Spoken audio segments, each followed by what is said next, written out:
नमस्कार, India daily पे आपका स्वागत है। मैं हूं आपके साथ शालिनी श्रीवास्तव। केंद्र की मोदी सरकार जल्द ही वक्फ बोर्ड अधिनियम में कई बड़े बदलाव कर सकती है। जानकारी के मुताबिक सरकार ने वक्फ बोर्ड पर लगाम लगाने की तैयारी शुरू कर दी है और इसके संशोधन को भी मंजूरी दे दी है। साथ ही संसद में अगले हफ्ते इस बिल को लाया जाएगा, जिसमें कई संशोधन हो सकते हैं, जिसके तहत इसकी शक्तियों को कम किया जाएगा। वक्फ बोर्ड की पावर को 1995 में नरसिम्हा राव की सरकार में बढ़ाया गया था। उस दौरान कांग्रेस के नेतृत्व वाली सरकार ने इस अधिनियम में कई बदलाव किए थे। सबसे पहली बार वक्फ बोर्ड अधिनियम 1954 में संसद से पारित किया गया। इसके बाद 1995 में इसके अंदर बदलाव किए गए। 2013 में इसमें फिर संशोधन किए गए, जिसके बाद वक्फ बोर्ड को असीमित शक्ति मिल गई। वक्फ बोर्ड की शक्तियों और उसकी कार्यप्रणाली में संशोधन से संबंधित बिल सरकार इस हफ्ते संसद में ला सकती है। सरकार ने लगभग 40 बदलावों का प्रस्ताव रखा है। विधेयक में वक्फ अधिनियम की धारा 9 और धारा 14 में संशोधन का भी प्रस्ताव है। इस विधेयक को शुक्रवार को केंद्रीय मंत्रिमंडल ने मंजूरी दी है, जिसके तहत वक्फ बोर्ड की शक्तियों को सीमित करना है। बोर्ड की संरचना में परिवर्तन का भी प्रस्ताव है। निकायों में महिलाओं को प्रतिनिधित्व देने का प्रस्ताव है। बोर्ड की ओर से भूमि को वक्फ की संपत्ति घोषित करने से पहले उसका सत्यापन सुनिश्चित किया जाना चाहिए। राज्य वक्फ बोर्ड की ओर से दावा की गई कि विवादित भूमि के नए सिरे से सत्यापन करने का प्रस्ताव है। अब जान लेते हैं कि वक्फ बोर्ड क्या होता है। वक्फ बोर्ड वक्फ संपत्तियों का प्रबंधन करता है। इसको दान का एक रूप माना जाता है। वक्फ मुस्लिम समुदाय के विकास के लिए दी गई संपत्ति है। संपत्ति और संपत्ति से हुए मुनाफे को हर राज्य के वक्फ बोर्ड प्रबंधन करते हैं। 1954 में जवाहरलाल नेहरू सरकार ने वक्फ अधिनियम पारित किया था। सरकार ने 1964 में केंद्रीय वक्फ परिषद की स्थापना की। 1995 में प्रत्येक राज्य और केंद्र शासित प्रदेशों में वक्फ बोर्ड के गठन की अनुमति देने के लिए कानून में संशोधन किया गया।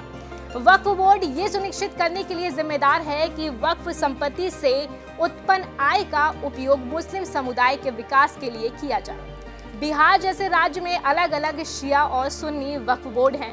वक्फ बोर्ड के पास करीब 8.7 लाख संपत्तियां हैं, जिनका कुल क्षेत्रफल करीब 9.4 लाख एकड़ है। देश भर में 28 राज्यों और केंद्र शासित प्रदेशों में 30 वक्फ बोर्ड्स हैं। सेंट्रल वक्फ काउंसिल भी होता है, जो मिनिस्ट्री ऑफ ट्राइबल अफेयर्स के अंतर्गत आता है। वक्फ बोर्ड के कामकाज से संबंधित मामलों पर केंद्र सरकार के लिए सलाहकार निकाय भी है। 2013 में यूपीए सरकार ने मूल अधिनियम में संशोधन लाकर वक्फ बोर्ड को और अधिक शक्तियां दी थी। वक्फ बोर्ड अपनी विशाल संपत्तियों और नियंत्रण बनाए रखने के लिए संघर्ष कर रहा है। बढ़ती कानून लड़ाई, धाराओं की हार की जंग, आंतरिक अराजकता और राजनीतिक गर्माहट से घिरा हुआ है। अतिक्रमणकारियों और भ्रष्टाचारियों के कई आरोप लग चुके हैं। कानूनी मामलों, कर्मचारियों की भारी कमी, राजनीति नियुक्तियों, बड़े पैमानों पर अतिक्रमण और दुखद ध्वस्तीकरण से आंतरिक रूप से जूझ रहे हैं। भूमि और सार्वजनिक स्थानों को वक्फ बनाकर अधिग्रहित करने का भी आरोप है।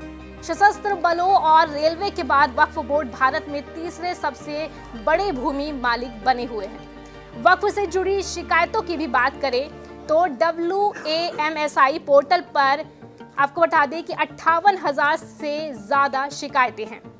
वहीं राज्य बोर्डों में 12,700 से ज्यादा लंबित मामले हैं। वहीं न्यायधारी करनों में 18,400 से ज्यादा मामले हैं। सुप्रीम कोर्ट और हाई कोर्ट में 165 से ज्यादा मामले हैं। बता दें 2023 में दिल्ली वक्फ सवालों के घेरे में आया था। केंद्रीय आवास एवं शहरी मामलों के मंत्रालय ने दिल्ली वक्फ बोर्ड की 123 संपत्तियों को अपने कब्जे में ले लिया। इसमें कई ऐतिहासिक मस्जिदें, मध्यकालीन दरगाह और कब्रिस्तान शामिल हैं। दिल्ली हाई कोर्ट के आदेश के बाद सरकार ने इन स्मारकों की स्थिति का अध्ययन करने के लिए एक समिति का गठन किया।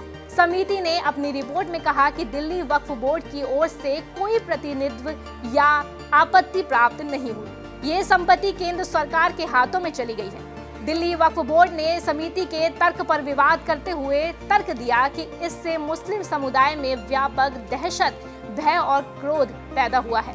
वक्फ बोर्ड ने फैसले को खारिज किया और इसकी निंदा की। बोर्ड ने दावा किया कि संपत्ति हमारी देखरेख में है और ऐसे ही रहेगी। तो अब देखते हैं कि इस पे आगे क्या कुछ अपडेट आता है। हर अपडेट हम आपके साथ साझा करेंगे। आप देखते रहिए इंडिया डेली। फिलहाल मुझे यानी शालिनी श्रीवास्तव को दीजिए इजाजत। नमस्कार।